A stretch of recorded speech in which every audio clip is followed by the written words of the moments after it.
one of the next exciting territories to think about has been if we have immunotherapy agents like PD-1 or PD-L1 checkpoint inhibitors. We also have CTLA-4 inhibitors, potentially other immunotherapy agents that act in different places in the complex interplay of the immune system with the tumor.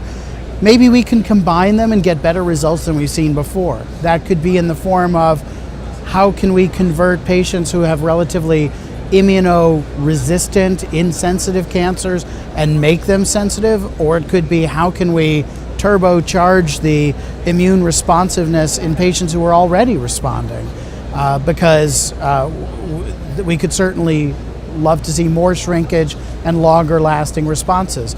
And at this point, we don't have clear answers to those questions.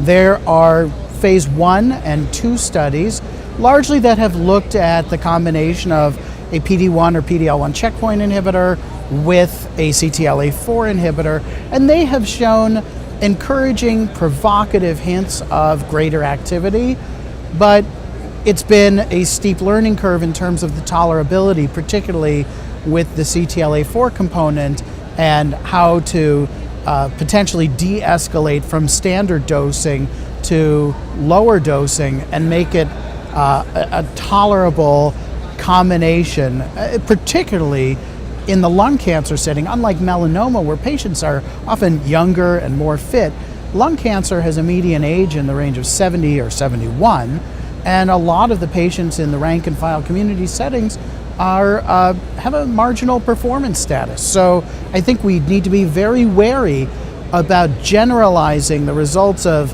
early provocative work being done on selected patients at centers that have more experience than most anybody and far more support, and broadening that to extrapolate it to more garden variety patients who may be a lot sicker, being treated at centers where they have lower experience and support. But regardless, I would say that at this point, the early work looks encouraging, but we need to see phase 3 randomized prospective trials, and we will. There is the MYSTIC trial that we should expect results from later in 2017. There are various others that Checkmate 227, and there will even be others beyond that. And so we should get a clear answer. But I think we're going to need to see an improvement in overall survival, not just PFS, to justify the escalation in toxicity, as well as the increase in cost. Because one of the biggest challenges that we really need to face as a country or a global community is not just the cost of one immunotherapy agent being given for what we hope is a sustained period of time. The greater challenge than that is 2 or more of them. And so we really need to address these issues before just lunging headlong into this space, particularly without having shown a survival benefit yet.